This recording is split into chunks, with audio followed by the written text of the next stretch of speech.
So this is our Be to Change segment where we highlight someone doing amazing things in the DMV area or otherwise. And tonight is no different. We have Miss LillianPrince, the author of 10 Dates Later, which drops on Monday, December 5th. On Amazon, on her website, everywhere in the world. I'm so proud of you. Thank you for being here with us. So tell us a little bit about yourself and about 10 Dates Later and all that good stuff. Well, my name is LillianPrince. As Shanika mentioned, I grew up right here in the DMV. I just wrote a book called 10 Dates Later. So it's 10 short, hilarious stories of awful dates that I've been on. And at the end of each chapter, I share the lesson that I learned along the way. And I have a very candid conversation with the reader so that you really feel like you're just talking to your girlfriend. And so I wrote the book because I know when I was in my mid to late 20s, I started to feel this pressure of getting married and having children by 30. It was just something about turning 30 that I just felt like I had to do it. And by 26, 27, when I was nowhere near on the right path to making that happen, I started to settle and convincing myself that I was just compromising. And so because of that, it turned into a lot of like very strange and funny experiences. Funny only 10 years later, not funny then, but funny experiences that I just thought that I should share, just so women know that when you turn 30, you'll wake up and you're just 30. It's really just a number. But I found, even from talking to a lot of women, like 30, 40, 50, it's something about that age and like hitting a new decade where you just start to reevaluate everything and you're trying to figure out like, what have I done and what do I need to do? And sometimes you don't feel like you've accomplished much if you don't have a man there. So the book is really funny, and I hope by the end of the book, you know, everyone that's reading it feels like they've made a new girlfriend, because it's just very honest, very transparent. I mean, it's essentially 10 stories of times when something just didn't work out, you know, and I'm not afraid. One of the dates or stories from the book. Oh, okay. So one that I always talk about is the woman that got shut up with $32 and order steak. So I won't tell you guys that one, but there was one where I ran into a guy that I used to date, and we were just having small talk and catching up, and he was saying, you know, just telling like all the good things that he had going on, and he mentioned that he had just moved his mom into his house with him. He had just bought this big, beautiful house. And, you know, without giving too much away, long story short, we get back to his house, and his mother comes out. I mean, we are grown. We are good and grown. Like, I'm probably around, this may have been like 27. He was around like 31, and his mother full on comes out in the robe like, this is not his house. You do not need to be here at 1 o'clock in the morning. You know, like, I was like, I'm sorry, he's 31. What is going on here? And I really thought this lady was about to call my mother, but I was like, at 1 o'clock in the morning. Oh, no, she was like, oh, I'm so sorry. He does not have company this late. And I absolutely need you to leave. Absolutely. Yeah.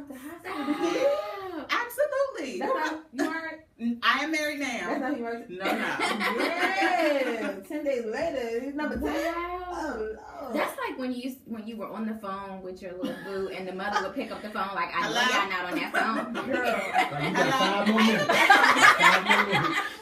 So yeah, I mean, just moments like that, and it was just funny enough where there were even times where it was just like a quick moment that I was able to turn into a story to just kind of share just what those 20s look like. So each chapter is a year in my 20s. I don't have any chapter titles. It's just like 19, 20, 21, and I take you all the way through 29, and it does have a happy ending. As you mentioned, I am married now, but yeah, I just think a lot of women will be able to relate to it. I think at one point or another in one of the chapters, you'll be able to find yourself in a situation that you've been in that you can really after relate. Reading the book, people will probably get the perception that I'm about to be married after the 10th.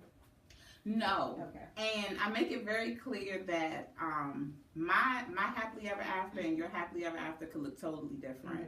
Mm-hmm. When I started writing the book, and I've been writing the book for years, and I would pick it up and put it down, but like this year I got really, really dedicated to it. I'm sorry.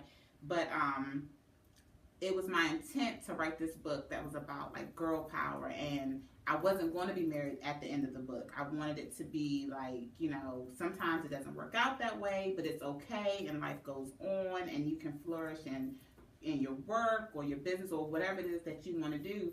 And then I ended up meeting my husband, and we got married, so I had to switch some things around. But it's definitely not, from from the perspective of a woman that got married and now all of a sudden she knows everything. Like I didn't want that. I just wanted to be just very real experiences that I wasn't ashamed to share. I think sometimes women, you don't always like to share those embarrassing moments when you essentially just got carried. But I have 10 of them, and so I figured I would write about it, and we can all laugh together. So cool. You said that you've been writing the book for years, and I know that's a lot of people. So, what made you sit down and really focus on writing this book and finishing it? Because it was such a personal goal to me. Like I have always wanted to write a book. Like even in my high school pictures, you'll see that was the one thing that I said that I wanted to do, and I just made a conscious effort and I made a decision that I'm going to do it this year. And so I remember like maybe in February or March sometime, I posted something on Facebook and saying, 10 days later, coming December 5th. 10 days later wasn't even done in March. But I knew that if I put it out there, I was going to hold myself accountable and I would work towards it. And, by the grace of God, it just came together. And I worked. It was a lot of work and it was a lot of late nights and just like really getting it together. But yeah, it definitely worked out. So here we are, a little less than a week from December 5th, and it's ready to go. So based on your experience, what would you say to women listening and who will read your book that are on their 50th date or whatever, and they're just waiting for that happily ever after? Don't settle. Don't ever think that you're asking for too much or that, your guy isn't out there. I used to hate when I would talk to people, especially when I was single, and they would say things like, just be patient, and when you're not looking, he's going to come and find you. I always thought that was so obnoxious for people to say, because you have someone, so how can you tell me not to look? Mm-hmm. But, I just think it's very important to just stay true to yourself and don't become just so overwhelmed with this idea of what you think you're supposed to have. Like, I'm supposed to be married by now. I'm supposed to have kids, when really that may not just be the path for you right now. So just don't settle. Just whatever you do, just don't settle. Don't think that, well, maybe I should, kind of accept this now because I'm just that desperate to be with someone. So how can people get the book? Sorry. Oh, yes, Okay. I'm sorry. No, because when you said between compromising and settling, like that's a very thin line. It is. It's so thin. Like it's so thin. But I think the difference is anything that at one point would have been a deal breaker for you, that you're all of a sudden saying, well, maybe I can deal with somebody with 6 kids. Maybe that's okay now. Versus before when that was just totally off the table for you. Mm-hmm. I think, anytime where you have to give too much of yourself or anything that you have to believe in becomes compromised because you're trying to fit into whatever he wants. I think that's where you can find the difference between settling and compromising. Yeah, I like that. Yeah. Okay. And I was right off the top. Hey. That's good. So where can we get the book? So it'll be available on Amazon on Monday, December 5th. You can also go to my website, 10dateslater.com. That's 10dateslater.com. Instagram, 10 Dates Later. It's right in the bio, and also my personal page, Mrs. Mitch to You. It's there. Facebook, you can go like us on Facebook, and the link is there also. And then you have a book release too. Yes, I do. December 10th at 201 Lounge in DC. Everyone should come out. It's going to be a lot of fun. We're doing 10 first date raffles, so we've got a lot of great gifts that we'll be giving away. You can get your book signed, have some hors d'oeuvres, have some wine. It's going to be a really nice event. What time is that? From 2 to 7 p.m. Thank you. Okay, and the date for that again? December 10th at 201 Lounge from 2 to 7 p.m. Tickets?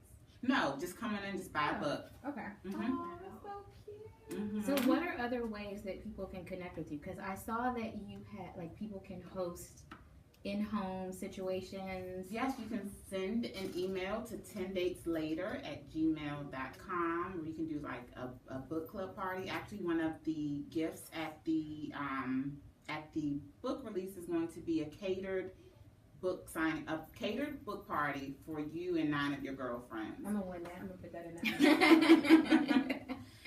So yeah, definitely just send an email, and I also have a site on the site called Ask Lil, where you can send in relationship questions if you have anything that you want answered that you're not comfortable going to your friends or family about. sometimes you just need a third unbiased opinion, you can send that into 10dateslater@gmail.com also. I've been keeping up with those. Your advice, some of it is funny, but it's on point though. Thank you.